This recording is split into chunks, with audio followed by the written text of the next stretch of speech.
The second verse of the Genesis creation narrative reads, quote, "And the Spirit of God moved upon the face of the waters."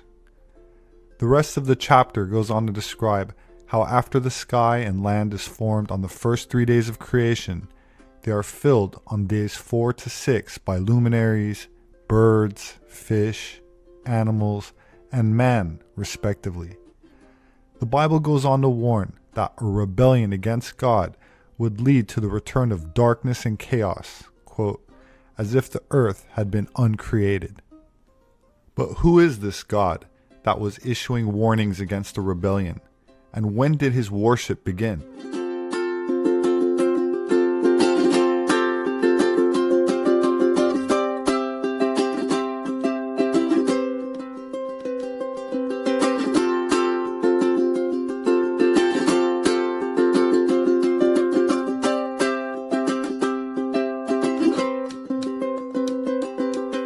In antiquity, southeastern Canaan, or the southern part of modern Israel, was a very important center for copper smelting.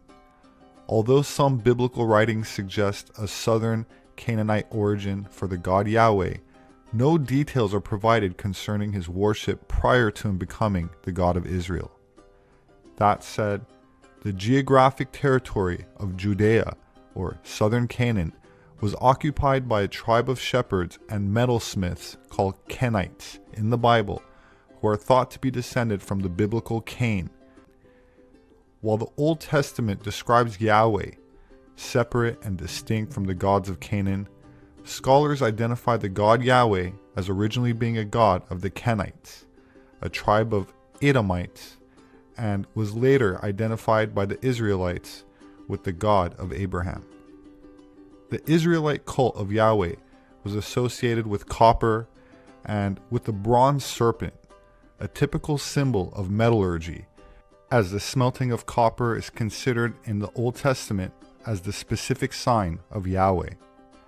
Anthropologically speaking, a parallel exists between Yahweh and the god of metallurgy worshipped in Egypt, Mesopotamia, and Elam, and we know from the archaeological record that Yahweh was in fact worshipped as Dionysus in the later classical era, and therefore, becoming publicly worshipped in Israel, Yahweh was associated with the guild of metallurgists of Edom, the territory just below Judea in the land of Canaan. At the time of Exodus, at least some of the Kenites are depicted as inhabiting the vicinity of Mount Sinai. Jethro, the father-in-law of Moses, was a Kenite, and Moses is described as living with his clan for 40 years, where he married Jethro's daughter, Zipporah, who was also an Edomite. The region of southern Canaan on the southern border of Judea was known as Edom, where we get the term Edomites. The Hebrew word Edom means red, and the Hebrew Bible relates it to the name of its founder, Esau, the elder son of the Hebrew patriarch Isaac, because he was born, quote, red all over, which has been interpreted by many to imply that he was a ginger.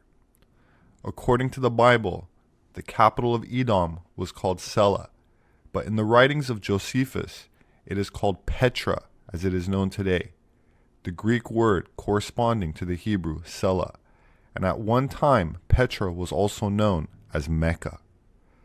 That said, there's considerable evidence to show that the original Kaaba from the Islamic faith was located in Petra, and that all of the mosques from all over the world in the first 100 years of Islam pointed to this city in southern Jordan. While some Islamic scholars will argue that it was Jerusalem, modern mapping technology has indicated the direction was actually Petra, about 150 miles south of Jerusalem. So, if Petra was the holy city of Islam, the place where the first Kaaba was located, then the Prophet Muhammad would have been born and raised in Petra, and then later traveled to Medina in Saudi Arabia. Descriptions of Muhammad's original city, detailed in the Quran, does not match the Mecca of today, nor is this location supported by archaeology. Where the Prophet was located was considered to be, according to the Quran, as the mother of all cities, a major trading city which does not historically fit with modern Mecca, but does fit perfectly for Petra, which grew wealthy in antiquity from its location along a major trade route.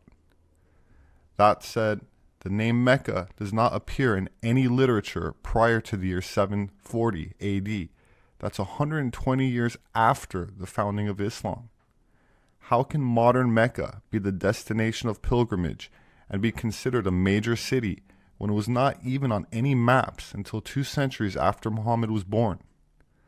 The Quran also speaks of hills, mountains, or valleys, which do not fit the landscape of modern Mecca, but are all present in Petra.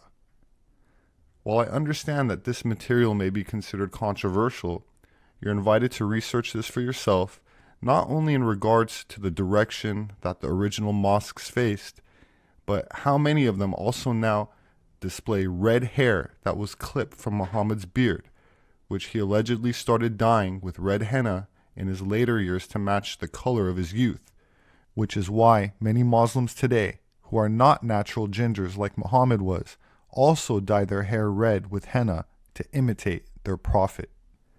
I included a link in the description for more on the appearance of Muhammad for those that are interested. The region of Edom included another group known in the Bible as Amalekites, another Edomite clan that, like the Canaanites, had camped near the Israelites by the Jordan, but were considered their enemy for attacking them during the Exodus. In the Bible, Amalekites are said to have descended from a common ancestor named Amalek, a grandson of Esau, and in some rabbinical interpretations, the etymology of Amalek is from a term that means a people who lick blood. While some scholars claim that they were allegedly slaughtered by the Israelites, there are reports that at least some of their women were converted or escaped, as some descendants remain until today as part of a secret sect that still carries on their traditions covertly. In this brief clip, Jay Parker claims to be a living descendant from this ancient Canaanite sect. The Illuminati, to my knowledge, goes back to Babylon and even before then to the previous age on Earth, the age of Atlantis. In fact, my father and his occult friends would refer to themselves as Atlantean warlocks. My mother can trace her satanic heritage back 3,000 years, mother to daughter witchcraft, to the Amalekite people of the Middle East. The Amalek are spoken of in the Old Testament. King Saul was ordered by Jehovah to kill all the Amalek.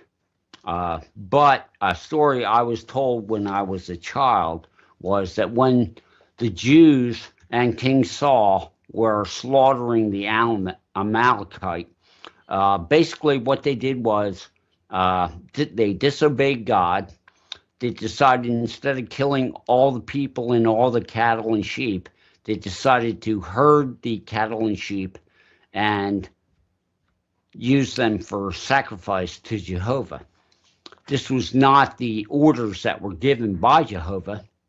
And so my mother's story to me when I was a child learning true history about Atlantis and about the dark occult was when the Amalekite herds were being rounded up by the Jews in the valley of the Amalek, a caravan of Amalek coming from Egypt into the valley saw the slaughter and slipped away to Moab, which is modern-day Jordan. And that's why you'll find, even though supposedly Saul killed all the Amalekite 300 years later in the Old Testament, you're finding that the Jews are fighting the Amalek once again in Jordan. Right. Or Moab, as it is called. This brings us to the identity of the population known as Jews, a modern term as there is no letter J in the alphabet until the year 1524. Before that, the letter J was originally the same as the letter I, and so it's from the Hebrew word Yehudi and the ancient Greek Iudaios, who were Hellenized Edomites, where we get the translation to Jew or Judean, where the term Jew implies religious beliefs of a people and Judeans emphasizes their geographical origins.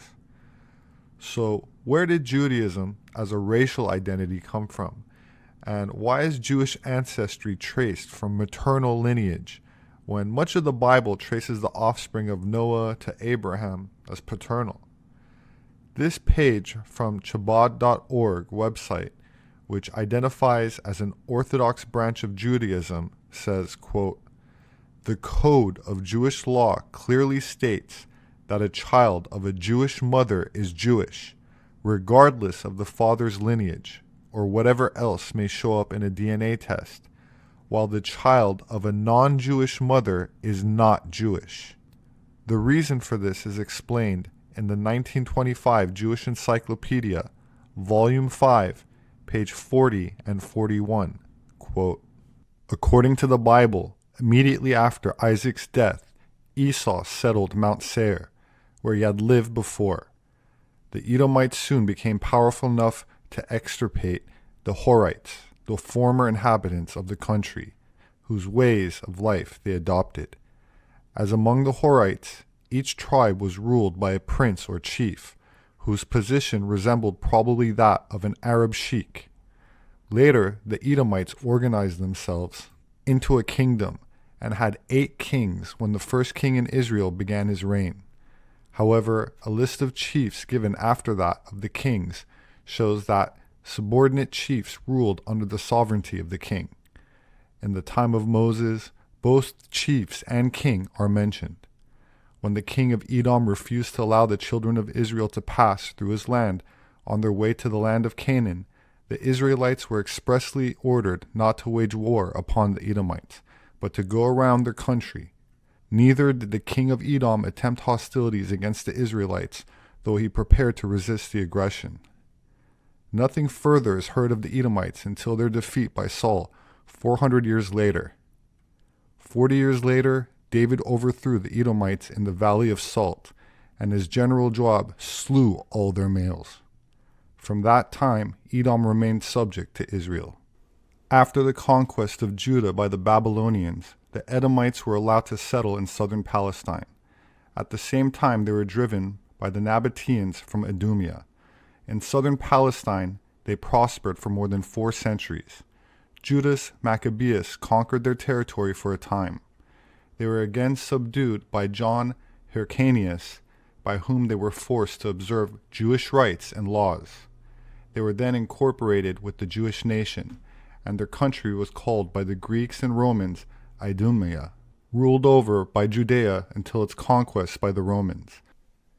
King Herod's ancestors were Edomites by descent that had converted to Judaism. He married into Jewish royalty and was proclaimed King of the Jews by Rome during the time when Jesus was born. When renovating the temple, King Herod employed 1,000 priests as masons in the rebuilding, which was destroyed in 70 AD. It is from temple mason priests that Freemasons get their name, and from the bloodline of 24 high temple priests, 12 men and 12 women, where the Knights Templar claim lineage, as their descendants allegedly migrated into Europe, becoming nobility and marrying into royalty. Whether this esoteric Templar myth is symbolic or literal is up for debate, but speaks to the lost tribe legends. This includes Germanic tribes such as the Saxons, Franks, and Goths, the Celtic people such as Bretons, Gauls, and Iberians, and other populations associated with the Scythians, such as those in Ireland, where Scottish Rite Freemasonry was started as an extension of the Kabbalistic Templars and Rosicrucians. Freemasonry is founded on the belief that the teachings of the Aryan Magi were adopted by King Solomon, who then employed them in the construction of his famous temple. Much of these Gnostic-like teachings comprised the Kabbalah, which the temple priests and later Knights Templar brought back into Europe, becoming the foundation of esoteric alchemy, Hermeticism, and what is known generically as the occult. While these secret teachings are associated with the Grail mysteries, the legend of the Holy Grail is also symbolic of a certain bloodline. Rex Deus are a bloodline that trace their origins back to the 24 high priests of the Temple of Jerusalem, which includes the family of Jesus. And according to Holy Mother the Church, and who are we to doubt their word, Jesus was single and had no children. But in actual fact, like all Jews of his time, he was obliged by Jewish custom and tradition to marry and procreate. He was doubly empowered to do this because he was also a rabbi and the heir to the throne of the line of David, so he had to produce an heir.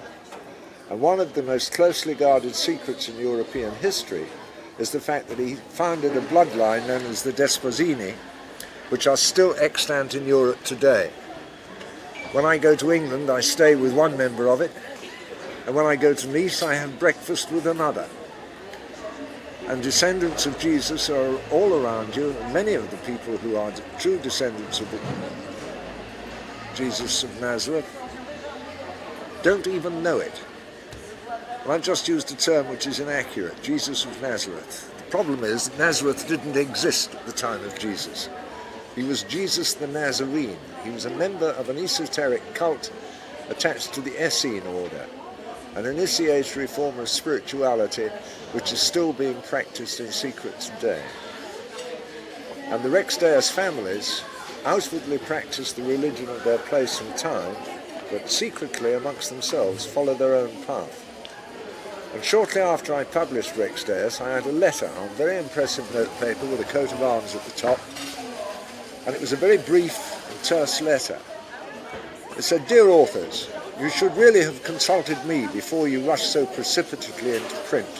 We must talk, or better yet, meet." And it was signed with a well-known Scottish family name. So I rang this gentleman and I said, "Well, Professor," I said, "we filled in a lot of gaps in the story with our knowledge of medieval history. Where did you go wrong?" He said, "You didn't, dear boy. It's just incomplete. Do you want the rest?" The result was a book called Custodians of Truth. And between the two of them, they traced the influence of these families on the development of European culture. And that influence was quite profound, particularly in spiritual matters. They were the families responsible for the founding of the military order of the Knights Templar. And after that was suppressed, several centuries later, they played a seminal role in the foundation of the worldwide fraternity of Freemasonry, which is still running and still extant today. So their influence is all-pervasive. They were still practicing a form of initiatory Judaism which traced its roots back long before the time of Jesus, and its original origins come from Egypt. That story deserves to be told. It became the basis for the best-selling novel by Dan Brown, The Da Vinci Code. It was the only true thing in it, because most of his symbolism in it is a load of horse shit. Excuse the expression, but that's what it was.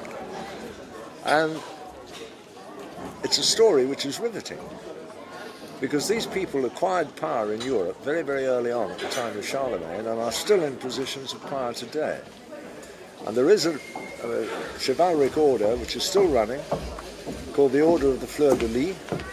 Membership is by invitation, but to hold office within that order you have to be a member of one of the families of the Rex Deus group.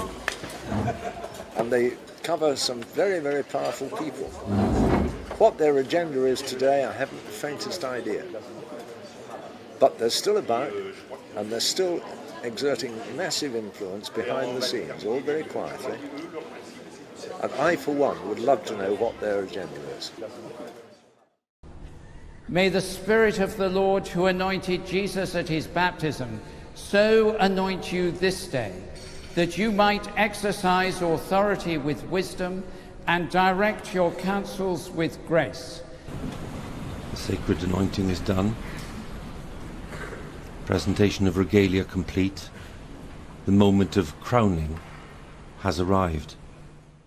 According to Burke's Peerage, a British authority on royal pedigrees, and verified by Ali Goma, the former Grand Mufti of Egypt, the late Queen Elizabeth, and now the newly crowned King Charles can trace their bloodline through the Earl of Cambridge in the 14th century across medieval Muslim Spain, 43 generations back to Fatima, the daughter of the Prophet Muhammad, founder of Islam. That said, the British monarchy, like many other royal families, claim ancestral heritage from Jerusalem, in particular the House of David. According to the Bible, this dynastic succession would culminate in the Messiah, a great king of this lineage who would reign on the throne of Israel and establish his rule over all nations. It is in this context that the events of World War I, such as the Balfour Declaration given to Lord Rothschild, should be considered. Rothschild, incidentally, means red shield, and the lens through which global geopolitical actions of nations that maintain a high degree of Masonic leadership, such as the United States and Great Britain, should be viewed. God save the King! God save the King!